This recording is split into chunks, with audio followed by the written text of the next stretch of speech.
আসসালামু আলাইকুম। আপনি যদি কখনো Premiere Pro, Filmora, CapCut, final কাট এসব সফটওয়্যার ছুঁয়েও থাকেন, তবে দাভিঞ্চি রিজলভ আপনার কাছে পানির মতো সহজ মনে হবে। এবং আমি আপনাকে দেখাচ্ছি দাভিঞ্চি রিজলভে শিফট করা হবে আপনার জন্য সবচেয়ে সবচেয়ে না বললেও one of the best decision.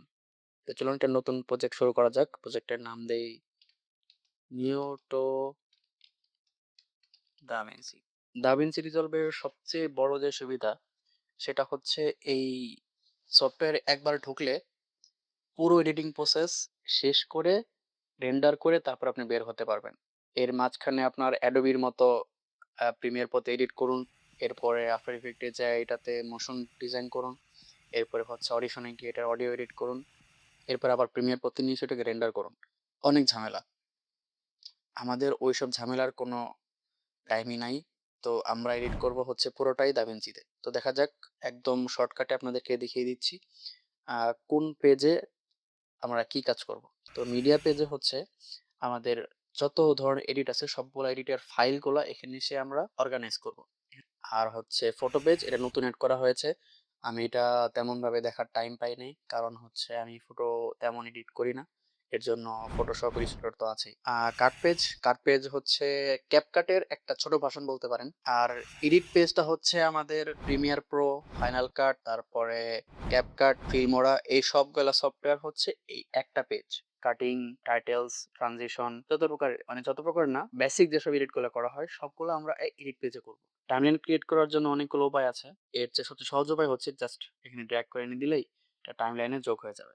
Edit পেজের মধ্যে আমরা এখানে ডান পাশে ইন্সপেক্টর মেনু থাকে, এখানে হচ্ছে জুম করা, ডানে বামে বা রোটেশন অ্যাঙ্গেল যেই সব কাজ করা দরকার সব আমরা এখানে করতে পারবো। এরপরে হচ্ছে আমাদের বাম পাশে ইফেক্টস আছে, এখানে আমরা বিভিন্ন ইফেক্টস দেখতে পাবো। পরে এখানে জেনারেটর আছে, টাইটেলস, নানান ধরনের টাইটেলস এর অ্যানিমেশন থাকবে, ফিল্টার্স আছে। তো এরপরের পেজটা হচ্ছে ফিউশন পেজ। যারা একদমই নতুন তাদের জন্য এটা খুবই ভয়ানক কিছু মনে হতে পারে, বাট ট্রাস্ট মি, আপনি যখন এটা শিখবেন তখন আর কিছু ইউজ করতে ইচ্ছা করবে না, মনে হবে সারাদিন এখানে বসে থাকি, কারণ এখানে এত বেশি ফ্রিডম আছে। তো আউটার ইফেক্টটা নরমালি হচ্ছে কি থাকে, একদম উপরে উপরে একটা একটা করে আহ কি বলবো, এভাবে একটার পর একটা সাজানো থাকে উপরে উপরে।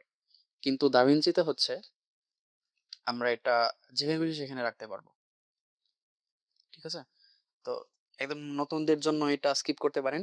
শুধু এটা মনে রাখবেন যে ফিউশন পেজটা হচ্ছে আফটার ইফেক্ট, এরপর হচ্ছে কালার পেজ। কালার পেজটার জন্য দাভিঞ্চি কতটা পরিমাণে ফেমাস আপনার ভালো করে জানা উচিত। কারণ হচ্ছে অ্যাভেঞ্জার্স এর বলেন বা ডিসির বলেন বা যে কোনো হলিউড বড় বড় বাজেট ফিল্ম, বড় বড় হিট ফিল্ম, ব্লকবাস্টার বেশিরভাগ এই কালার পেজই কালার করা। কালার পেজটা হচ্ছে নোট বেস, এখানে আমরা আর্ট স্টেপে নতুন নতুন নোড অ্যাড করবো এবং প্রত্যেকটা নোডে আলাদা আলাদা আমরা কাজ করতে পারবো। এখানে একটা কাজ করলাম, এখানে একটা করলাম। তো প্রথম নোডে আমরা যে কাজগুলো করব সেটা পরের সবগুলো নোডেই ইফেক্ট ফেলবে। দেখতেই তো পাচ্ছেন, আমরা এখানে যদি এটাকে কালার চেঞ্জ করি তাহলে সবগুলো দিয়ে চেঞ্জ হচ্ছে। এরপরে হচ্ছে ফেয়ারলাইটের কাজ হচ্ছে সাউন্ড নিয়ে যত কাজ, অডিশনের যত কাজ সবগুলো হচ্ছে আমরা এখানে কাজ করব। কাট করা শেষ, এডিট করা শেষ, এরপরে মোশনের কাজ শেষ, কালার গ্রেডিংও শেষ, অডিওর কাজও শেষ। তারপর আমরা এটা ফাইনালি রেন্ডার করব। রেন্ডার করার ক্ষেত্রে আমরা নরমালি MP4 ব্যবহার করি। কোডেকের ক্ষেত্রে H.264 অথবা 265 ইউজ করি। এনকোডার অটো দিয়ে রাখতে পারেন। প্রজেক্টের সেটিংস করার জন্য আমরা এখানে সেটিংস বাটনে ক্লিক করে এখানে আমরা সেট করতে পারবো। আমরা প্রায় হচ্ছে এদিকে 8K পর্যন্ত এডিট করা সম্ভব। তো যখন সবকিছু ঝামেলা টামেলা শেষ, একটা ফাইলের একটা নাম দিয়ে এটাকে একটা লোকেশন দিয়ে এরপরে যখন এটাকে একটু রেন্ডার কিউ দিয়ে দিব তখন এটা রেন্ডার কিউতে এসে যাবে। তো আমরা রেন্ডার হতে হতে আমরা চাইলে অন্য কাজও করতে পারবো যদি আমরা এটা ইনেবল করে রাখি। তো এই হচ্ছে মোটামুটি দাভিন্সি রিজলভের টিউটোরিয়াল। একদম একদম বেসিক লেভেলে যা যা করা সম্ভব সেটি আমরা বলার চেষ্টা করলাম আজকে। পরবর্তী ভিডিওগুলোতে আমরা চেষ্টা করব মিডিয়া পেজ, ফটো পেজ, কাট পেজ, এই আলাদা আলাদা পেজগুলো আলাদা আলাদা ভাবে একদম বেসিক বোঝানোর, যে কোন পেজে কি কাজগুলো করা যায়। তো পরবর্তী ভিডিওর জন্য অপেক্ষা করুন। আসসালামু আলাইকুম, আল্লাহ হাফেজ।